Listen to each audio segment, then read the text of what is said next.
Acting Deputy President. On the 7th of April, Prime Minister Tony Abbott announced the establishment of a new task force to identify more effective responses to the drug crystal methamphetamine, more commonly referred to as ICE.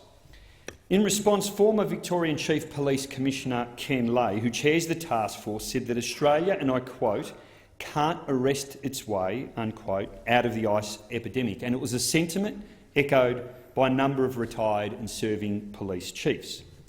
Yet on the weekend, the Prime Minister responded by announcing a $1 million dob-in-a-dealer hotline, while at the same time cutting substance misuse funding by $8.2 million. That's funding for prevention and services.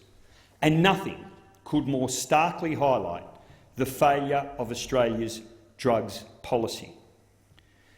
We're not alone in dealing with this problem, and we could learn a lot from what's being done overseas. So last month, I took the opportunity to visit Portugal, a country that removed criminal penalties for the possession of all drugs for personal drug use in 2001.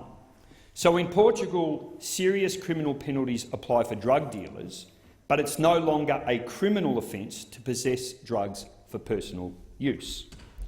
Instead, personal drug use is considered to be an administrative violation, and penalties are decided by regional panels made up of legal, health and social work professionals. People with drug dependence are encouraged to seek treatment, though they're rarely sanctioned if they choose not to. And the ambition is for people who need treatment to make sure that it's there when they need it. In 2001, Portugal had more than 100,000 heroin users. That's 1 in 100 of the population of Portugal using heroin. In the years leading up to the reform, the number of drug-related deaths had soared. We saw rates of HIV, of AIDS, of hepatitis B and hepatitis C among people injecting drugs increasing rapidly.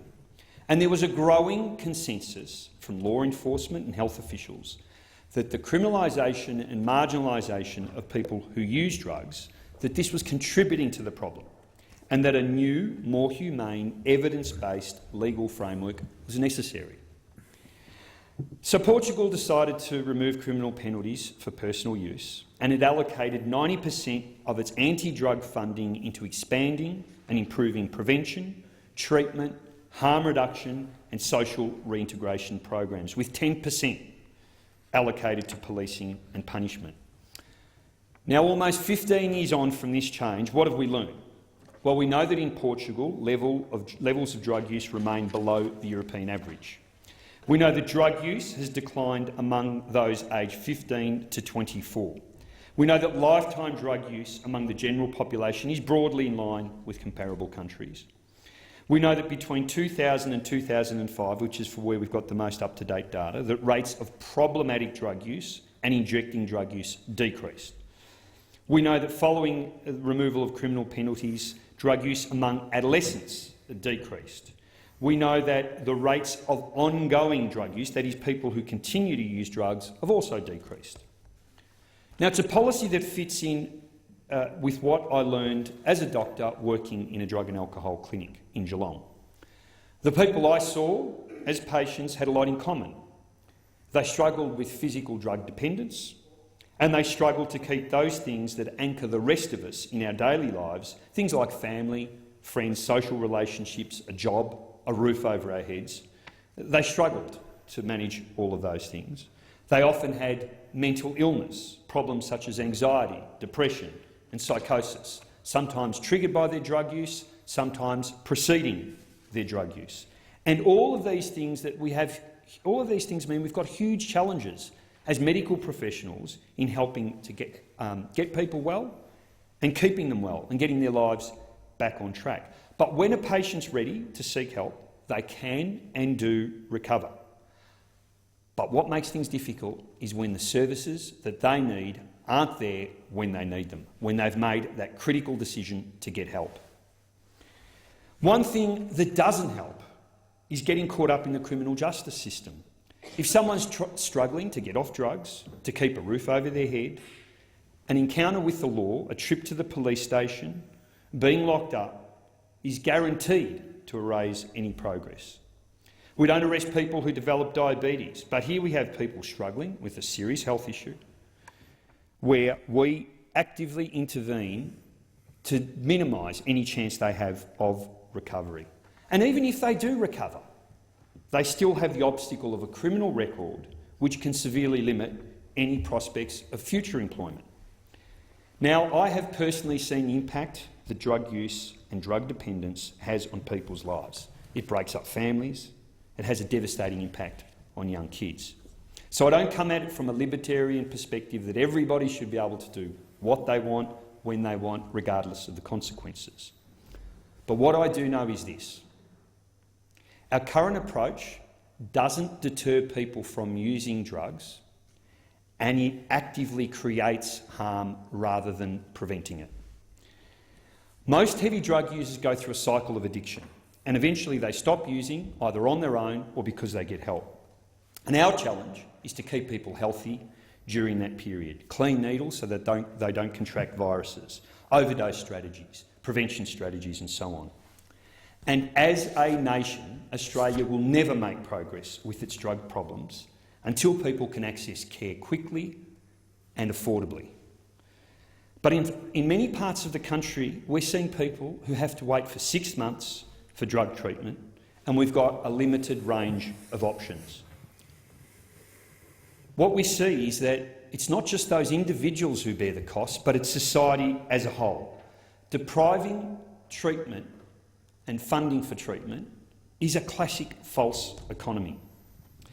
The National Drug and Alcohol Research Centre reported that Australian governments spent $1.7 billion in 2009-2010 responding to the issue of illicit drugs. That included a range of things: counselling, pharmacotherapy, harm reduction programs, but also police detection and arrest in relation to crimes and border protection.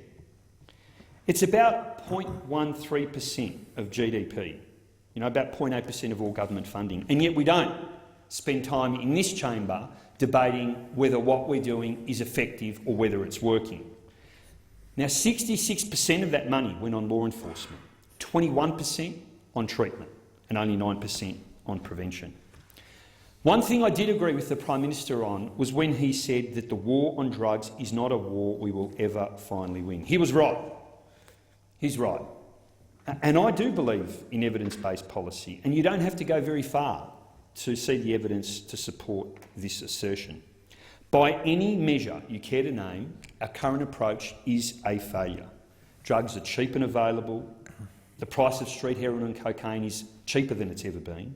Drugs are stronger and more concentrated, and use continues.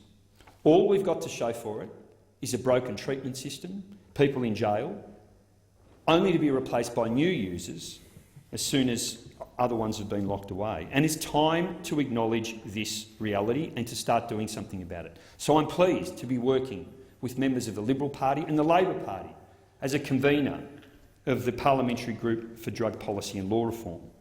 We need a new approach. Of course, addressing the issue of drug trafficking will always play a role, but it will be more effective if we reduce demand. We have to fund evidence-based treatment, and we have to invest more in research. We have to put more money into treatments that we know work, like methadone substitution, which is still not subsidised on the Pharmaceutical Benefit Scheme. We have to look at new treatments, such as substitution agents for drugs like ice. Education is important, but let's be clear, it needs to be realistic and it needs to accord with the experience of drug users. If it doesn't, it'll be ineffective, or even worse, it can actually drive drug use up. We've seen the Global Commission on Drug Policy recommending a range of treatment modalities, and we have to make sure that we follow the evidence. We once led the world on this. We were on the verge of implementing a heroin trial to address the issue of heroin misuse. It has been more than a decade that this issue has been discussed in this parliament. We are seeing changes right around the world. We're seeing them, and they show us that if we look at this issue objectively, in a more measured light, we allocate funding to those areas where we know the evidence is clear, we're slow and we're cautious, and above all, when we start to accept the drug use will always be with us, that it's a health issue, will finally start to make Thank you, progress. Senator Di Natale. Senator Canavan.